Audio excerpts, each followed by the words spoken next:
Hola, buenas tardes. Como bien ha introducido Jesús, vamos a hablar del neolítico en general y luego, pues, al final haremos un pequeño repaso de lo que es San Martín, que, bueno, no hay mucho, pero sí que hay algún elemento muy interesante.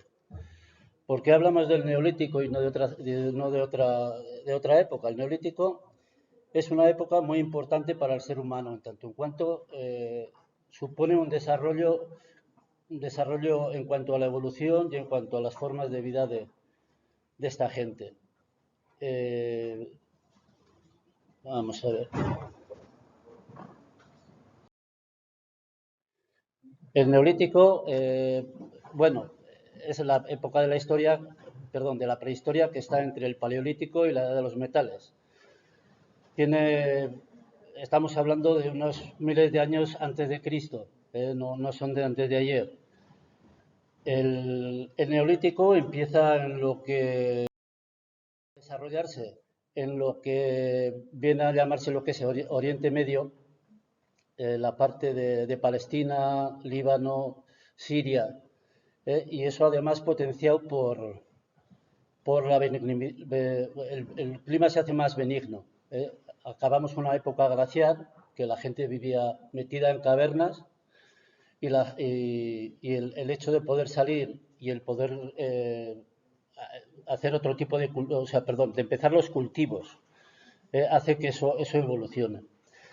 Ese neolítico que nace, como hemos dicho, en Oriente Medio, luego se va expandiendo. Se va expandiendo, en el caso que nos importa, hacia Europa, tanto por mar como por tierra. Porque aunque nos parezca mentira, en aquella época podían navegar. ¿eh? Podían navegar. Y en a Navarra, un poco para que os situéis un poco más cercano, el neolítico eh, empieza un poquito más tarde, es hacia el año 4500. Nace en el 8000, 10000 en el área mediterránea de la península ibérica, se asienta en el 6000, ya que estamos hablando del 4000 hasta el año 1000, que empieza lo que es la edad de los metales.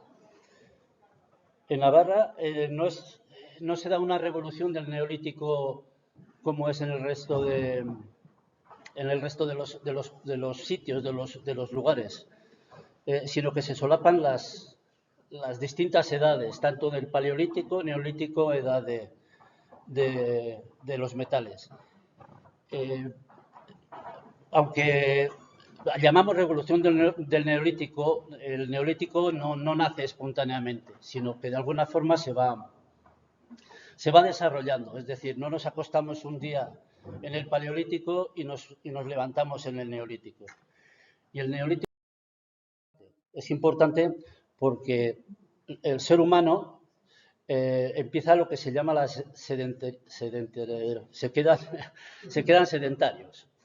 Se quedan sedentarios y empieza lo que es la domesticación de animales y plantas y empiezan lo que es los primeros cultivos. ¿Esto qué implica? Que pasamos a ser una economía de subsistencia, como era en el paleolítico, que la gente era cazadora, recolectora, y pasamos a cultivar campos y a crear ganado, a pastorearlo. Pasamos a ser una subsistencia productiva y esto nos hace avanzar en tanto en cuanto ya no dependemos solamente de la caza ni de solamente el uso de la recolección, sino que, volviendo un poco sobre lo mismo, lo que hacemos de alguna forma es crear excedentes, es decir, cultivamos y lo que sobra nos lo vamos guardando. ¿Para qué? Para que en épocas posteriores, como puede ser el invierno, tengamos ya un remanente asegurándonos la supervivencia. Sobre todo, esta evolución se da en las herramientas, en la creación de la cerámica y luego en en los nuevos rituales funerarios. Es importante. Se crea una división de trabajo porque la gente empieza ya a especializarse, es decir, hay agricultores, hay constructores, hay pastores y entonces vamos a empezar. Pues lo que son las herramientas. Las herramientas en el Neolítico, por un lado, evolucionan, es decir, se cogen herramientas que ya estaban en el Paleolítico y se perfeccionan. Y otras se crean. ¿Se crean por qué? Porque han aparecido pues las nuevas formas de vida que hemos mentado al principio. Las nuevas herramientas que aparecen pueden ser lo que ellos consideran para el cultivo. Para el cultivo, como puede ser la hoz. Nace la hoz. Aunque parezca una tontería, nace la hoz, nace la cuchara, porque con la cerámica se empieza a guisar y ya son platos de cuchara. Y luego aparece el molino manual. El molino manual lo que hacen es moler todo el grano para hacer posibles harinas y nuevos tipos de alimentos. En cuanto al perfeccionamiento de las herramientas que ya tenían antes, aquí os he puesto una fotografía de las herramientas de 2 hachas, que bueno, se les llama normalmente hachas, pero muchas veces también eran azadas, es decir, un hacha del Neolítico, según como la mangaras, le pusieras el mango, si le ponías así era un hacha, si le ponías así era una azada o una azuela para trabajar la madera. Son piedras pulimentadas y son más o menos perfectas. No como en la época anterior, que le sacaban un poquito de canto a la piedra y eso les servía como herramienta para cortar o para cazar o para defenderse.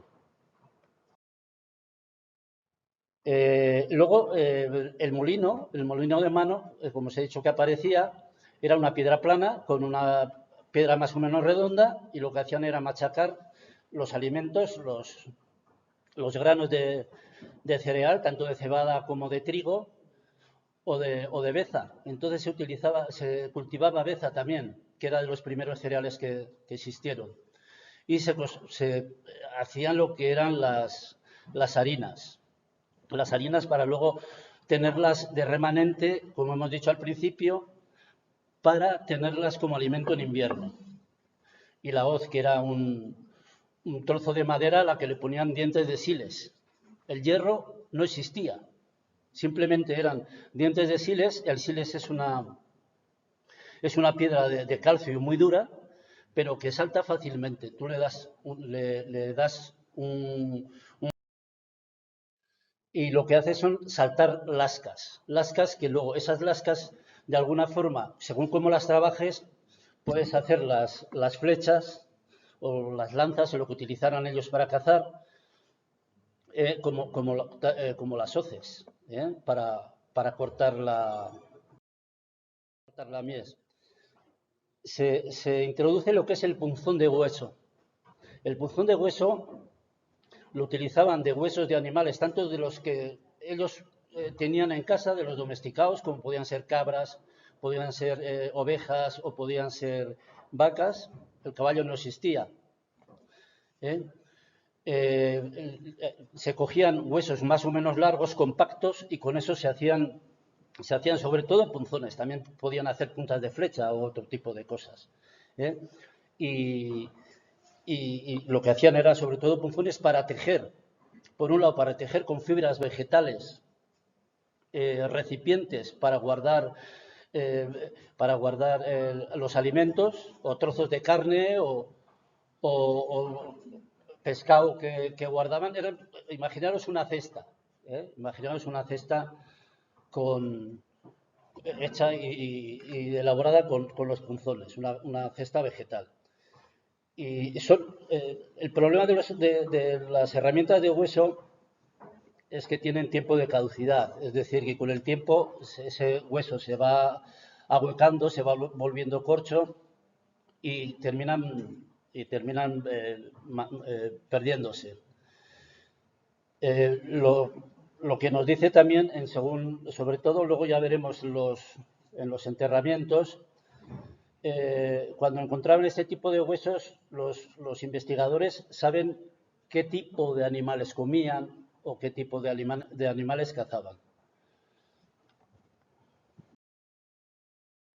Y luego vamos a pasar lo que es la cerámica. La cerámica es un paso importante en tanto en cuanto sirve para guardar alimentos, para el transporte de agua. Podían estar al lado de un río, pero estar a unos metros o lo que sea y coger un recipiente con agua y llevarse a casa. Este tipo de cerámica se llama cerámica cardial. ¿Por qué se le llama cerámica cardial? Generalmente para ornamentarlas, lo que hacían era ornamentarlas con conchas de berberecho. Las conchas de berberecho se parecen al corazón y por eso se le llama cerámica cardial, ya que en griego cardio es corazón. También existían, hombre, con punzones también se les hacía dibujos y se las ornamentaban. Eran vasijas más o menos globulares, redondeadas, y estaban hechas a mano. Estaban hechas a mano porque no existía el torno que hoy puede existir en la cerámica, ni tampoco existían los hornos para cocerla. Lo que hacían era elaborarla a mano y luego endurecerlas, cocerlas en las hogueras. En una hoguera, como hoy podemos asar unas costillas, ellos endurecían las cerámicas. ¿Cómo se elaboraba? Pues existían dos formas. Una que es la técnica del ahuecado, que veis aquí, que lo que se hacía era coger un bolo de arcilla y por medio de los 2 pulgares lo iban redondeando, anchando y redondeando hasta que hacían lo que era la cerámica. O también por el medio del montaje de rollos, que es esta otra. Es decir, hacían churretes y luego las iban redondeando de más a menos, de más a menos, hasta que hacían la cerámica. Y luego, con lo que hemos comentado anteriormente, con las espátulas de hueso o con las piedras redondeadas que aquí les podemos llamar los ruejos, lo que hacían eran alisarlas tanto por dentro como por fuera. ¿Qué es lo que pasa con la cerámica? Pues es un hito en la alimentación en tanto en cuanto se empieza a cocer las cosas. Antes de su invento, en el Paleolítico, lo que hacían era cazar y asar lo que era la carne. Y luego los frutos secos o incluso trigo que se podían encontrar en el campo, que no eran recolectores, que no eran agricultores, que eran recolectores, se lo tenían que comer crudo. ¿Por qué? Porque no tenían dónde cocerlo. Esto lo que hace es una evolución en el tipo de alimentación que tenemos, desde entonces hasta ahora. Y luego también servían como recipientes para guardar líquidos, bueno, agua ya hemos dicho, pero también pues todos los productos lácteos que podían con el ordeñamiento de los animales domésticos que tenían, e incluso para hacer yogur, ya se empezaba a hacer yogur en aquella época. Y luego también como recipientes en las tumbas, como ofrendas, si le tenían costumbre de dejarle al difunto, pues se lo llenaban de grano o de lo que sea para las creencias que ellos tuvieran para un viaje al más allá o lo que quisieran ellos. Y a veces incluso con cera de abeja lo que hacían era impermeabilizarlas para que ese líquido no se desparramase. Repitiendo un poco, marcó uno de los hitos importantes en el tema de la alimentación. Hemos hablado de la cultura del Neolítico, pero de forma un poco práctica. También tenemos que hablar de la cultura de la pintura, perdón, de la cultura del Neolítico como la pintura, pero de una forma artística. Hasta entonces, en el Paleolítico, los individuos, hombres o mujeres, lo que hacían era pintar en cuevas. Pintar en cuevas dibujos, ahí os he puesto dos, son los típicos icónicos podían ser de la cueva de Altamira, del bisonte, eran dibujos muy realistas, pero estáticos.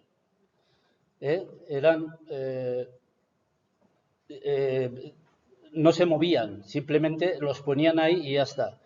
E incluso aprovechaban los salientes de roca o lo que sea para darles volumen. Aparte también del degradado de colores, para darle cierto volumen. En el Neolítico, bueno, eran pinturas, se me ha olvidado, eran figuras aisladas, no estaba el caballo, el uro o el bisonte o lo que sea. Sin embargo, el Neolítico lo que hace es, la pintura cambia en el sentido más radical, en tanto en cuanto primero sale de las cuevas y se hace ya en abrigos al exterior. Y su forma de pintar no es realista. Es una pintura que no es realista. Es una pintura que lo que intenta reflejar es el movimiento. Es el movimiento e intenta lo que de alguna forma es crear una especie de relato.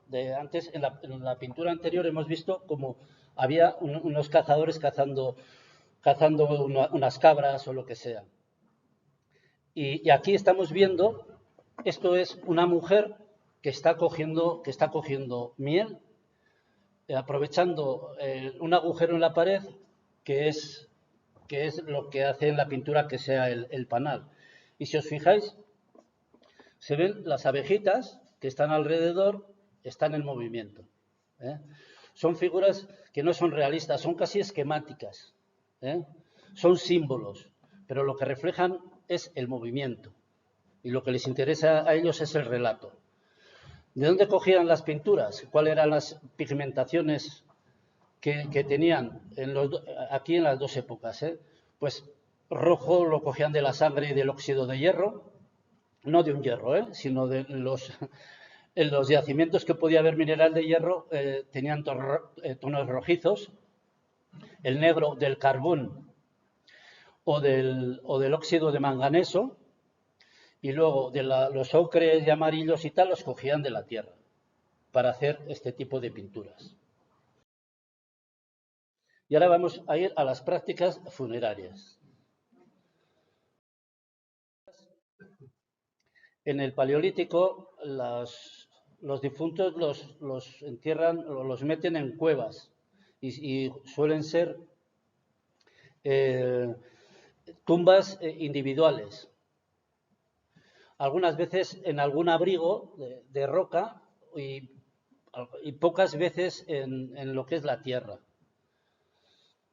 Los enterramientos son muy apreciados por los arqueólogos, sobre todo porque a través del análisis de esos huesos que han encontrado, aunque hayan pasado 4.000 años, por ejemplo, ellos pueden saber el sexo, la edad, qué comían, de qué habían muerto.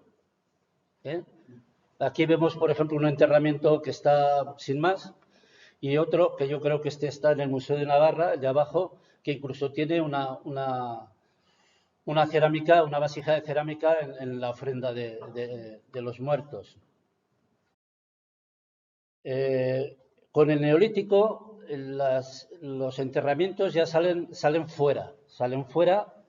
Al principio son individuales, no son colectivos, son individuales, pero ya les empiezan a poner una especie de delimitación, estas piedras alrededor, que se llaman cistas, que delimitan la tumba.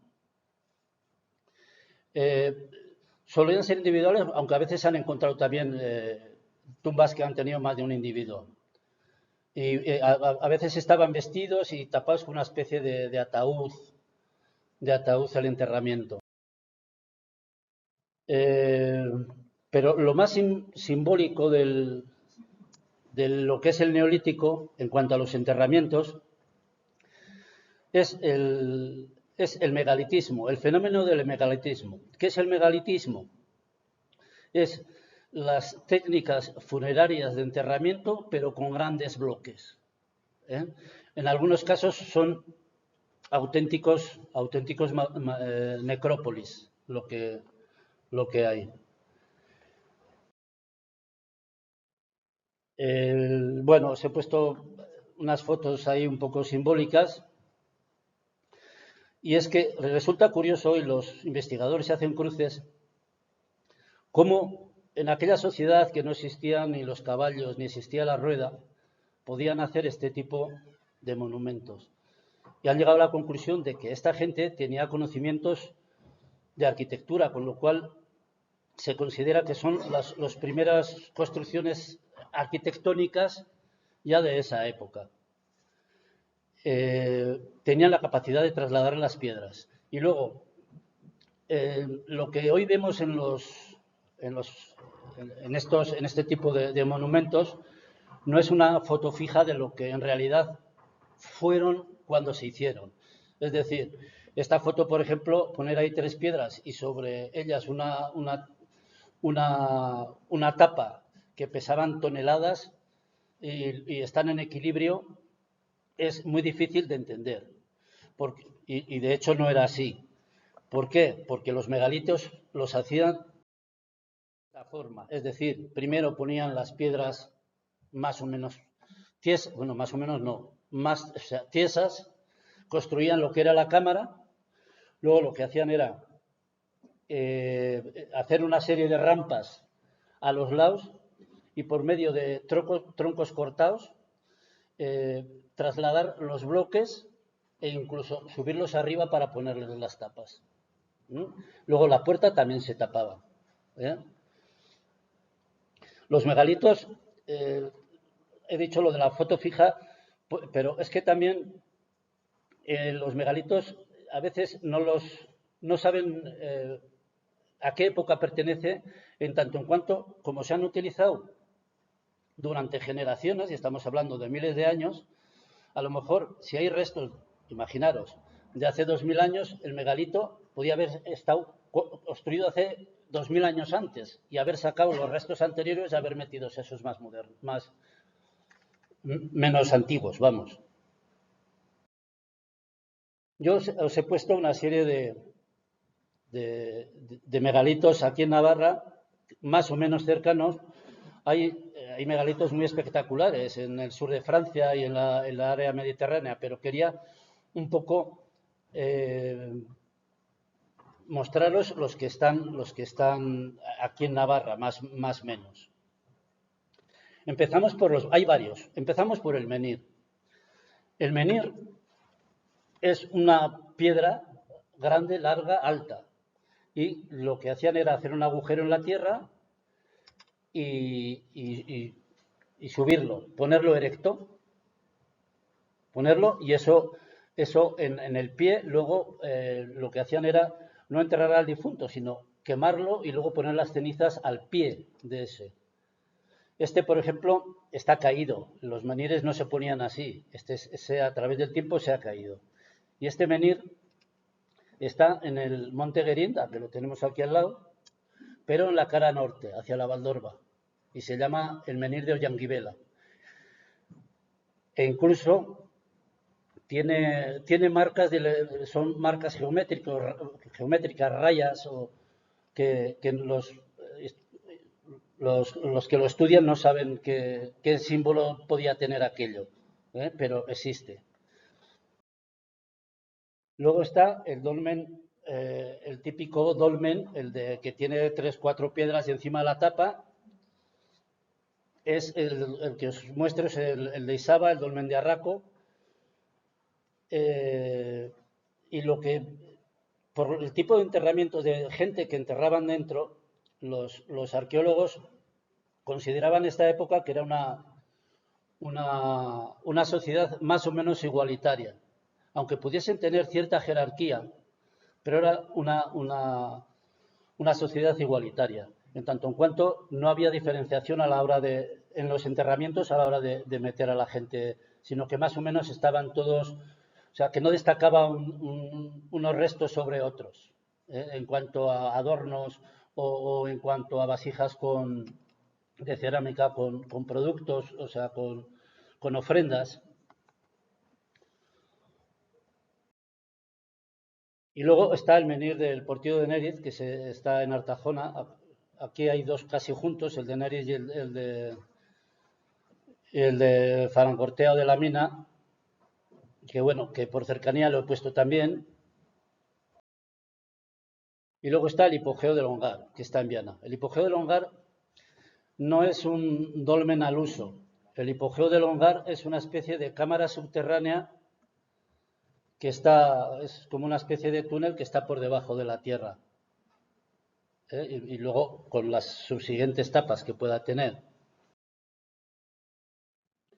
Y otro de los monumentos funerarios son los cromlechs. ¿Qué eran los cromlechs? Los cromlechs eran unas piedras puestas en círculo, pues unas piedras no muy altas, de esta altura, con un círculo casi perfecto, y lo que hacían era hacer una cremación del difunto y luego en medio de lo que es el cromlech hacer una especie de urnita de piedra y meter ahí las cenizas. Bueno, que yo quería hacer una mención sobre el papel de la mujer, porque el papel de la mujer se ha ignorado bastante en la historia en general y en el Neolítico en particular, en el área que nos ocupa. Fijaros esta foto. Esta foto es una reconstrucción sobre un cráneo que encontraron en la zona de Cataluña y cómo podía haber sido la mujer en su día viva. Si os dais cuenta, es una persona que podía pasar perfectamente como cualquiera de nosotros. O sea, que no tenían, parece que a veces en las películas nos lo cuentan a esta gente, tanto hombres como mujeres, con símbolos simiescos y esas cosas, pero eran gente que estaba tan evolucionada como nosotros. El mundo de la investigación ha ignorado bastante a la mujer, por lo menos hasta el siglo bien entrado el XX, las excavaciones las hacían los hombres, entonces el papel de la mujer estaba relegado prácticamente a la nada. Por eso la tenían marginada en cuanto a su estudio y en cuanto a poder juzgar qué papel podía desarrollar en esas sociedades, aunque tuvo estatus importantes en la sociedad. La mujer, sobre todo, y estaba considerada como la dadora de vida, es decir, era la transmisión y el seguro al tener hijos para que esas sociedades tuviesen continuidad y descendencia. Y luego era una especie de conservar la especie, era de supervivencia, como os he dicho antes. También se dedicaba a lo que era a las curas. De alguna forma lo que hacía era cuidar a la gente del clan, y algunos han intentado en la mujer decir que había las tareas que desarrollaba que estaban diferenciadas a los sexos, cuando no es así. Las mujeres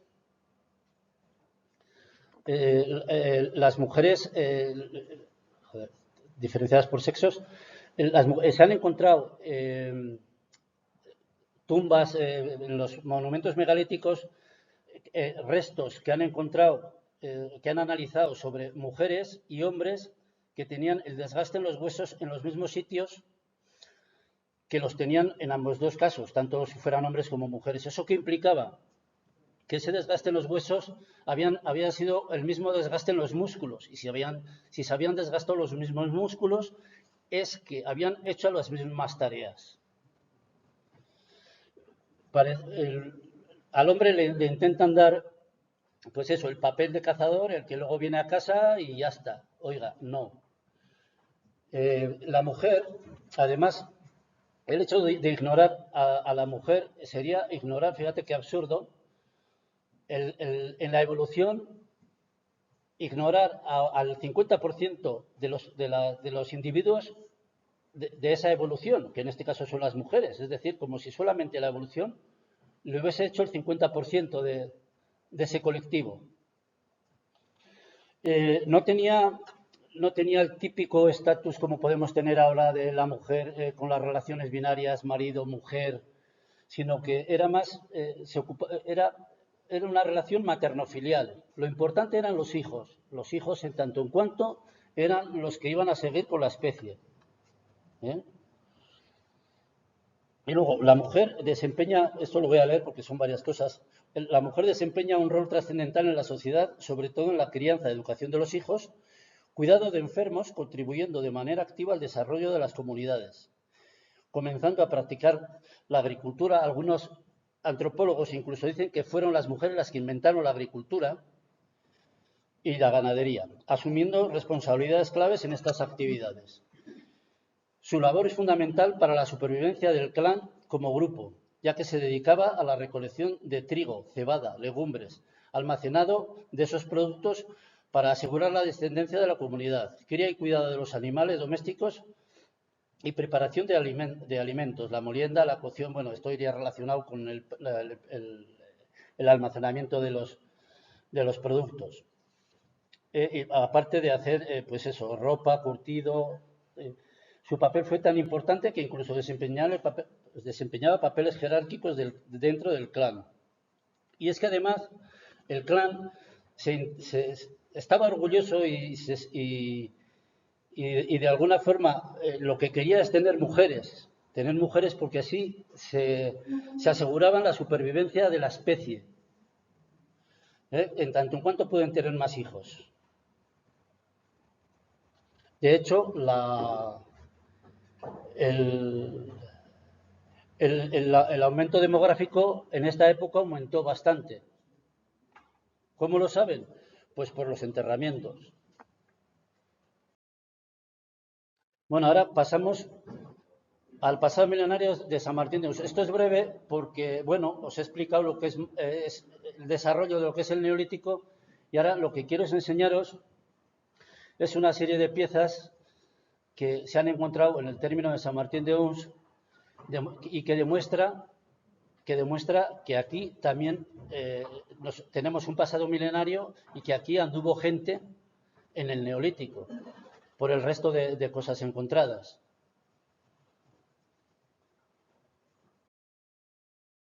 Esto es una hacha neolítica, que podría ser una azada, como os he dicho antes, que está encontrada en el término de la represa.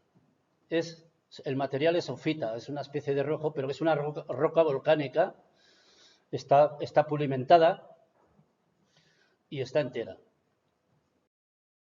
Esta es otro hacha del Neolítico también, que está pulimentada, que está encontrada en el término de Mar Menor. Este es un raspador. Los raspadores servían pues para limpiar pieles o pues un raspador, la misma palabra lo dice. Pulimentado, encontrado en la tirada del Espartal. Esta es una punta de flecha de sílex, de las que se llaman con aletas, que le falta una, está rota, pero bueno, se ve perfectamente que está prácticamente entera. Y estos son raspadores, que son trozos de sílex, que aunque no están trabajados, las lascas que os he dicho antes, que al hacer una herramienta podían saltar, el sílex corta mucho, es como una cuchilla. Y los utilizaban, pues como os he dicho anteriormente, o bien para raer pieles o para cortar la carne, ¿no? Y son de distintas procedencias, de lupier, la represa y lácar. Y luego tenemos un dolmen en el término de Navafría. Quizás aquí la foto, si hubiésemos tenido un dron, la podríamos haber hecho desde arriba, porque así se vería mejor. Pero bueno, in situ se puede ver perfectamente que son piedras que están más o menos rodeando un espacio. Todo esto de aquí Se ha ido el ratón. Bueno, aquello, y que están más o menos levantadas y alineadas. Yo me imagino que no sé lo que hará el gobierno de Navarra o Príncipe de Viana, pero puede ser que, no sé si quiere intervenirlo o no, pero a mí me da miedo de que si tardan en intervenir o acotarlo o lo que sea, pues venga cualquier día una pala excavadora y pues se pueda llevar por el arreglo de un camino cualquier esto. En San Martín yo creo que ha habido mucho, o sea, ha habido monumentos funerarios. ¿Qué es lo que pasa? Que nosotros en este pueblo, como en la zona media, nos hemos dedicado al cultivo tanto el cereal como la viña. Es decir, hemos creado fincas para la explotación. ¿Qué es lo que pasaba? Si había unas piedras que había ahí, pues igual te las llevabas por delante, no por mala fe, sino por desconocimiento. Y yo creo que por ahí tiene que haber o ha habido mogollón. No es como en la zona de la montaña, si tiramos de Pamplona para arriba, que hay muchos, pero ¿por qué? Porque no son tierras de cultivo, son tierras de pastoreo. Eso a la hora de echar unas vacas o unas cabras al monte o unas ovejas no impide la actividad. Aquí si nos encontramos en medio de una viña que vamos a poner o de una pieza o de lo que sea, pues quitamos las piedras. ¿Sí? Y esto sería un poco más o menos a lo que quería, vamos, lo que es la exposición. Y luego quería hacer una pequeña reflexión, y con esto acabo, que resulta curioso, lo voy a leer también, que como hemos explicado al principio, donde se inició la cultura neolítica, que explica en uno de los mapas, el Oriente Medio, dando lugar al desarrollo de la civilización actual, hoy en día sea un campo de batalla que con la excusa del control geoestratégico de algún país, apoyado por otros ajenos a la zona, se estén cometiendo los actos más terribles contra la vida humana. Con actos genocidas sobre todo y como siempre contra la población civil de la forma más descarnada, con la muerte sobre todo de mujeres y niños. Además, privándoles de los servicios más básicos como son alimento, luz y agua, y destruyendo y arrasando poblaciones con sus hospitales incluidos. Nos decimos que somos el Homo sapiens, a veces no somos tan sapiens como nos creemos. Y por último, agradecer a mi mujer y a mi hijo la ayuda que nos han prestado.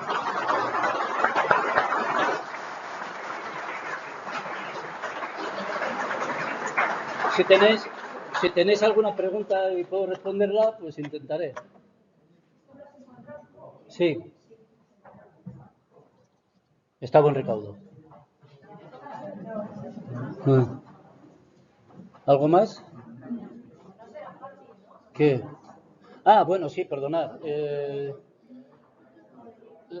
Tú me has hecho la pregunta, esas eran las originales, pero estos días preparando la charla, lo que os he preparado son todo unas recreaciones de posibles herramientas que podían haber hecho los Homo sapiens o los neolíticos. Claro, yo las he hecho con herramientas mecánicas, no las he hecho como ellos, pero bueno, se pueden, si queréis las podéis tocar, o sea, son reproducciones con cuidado y ya está, y las podéis ver.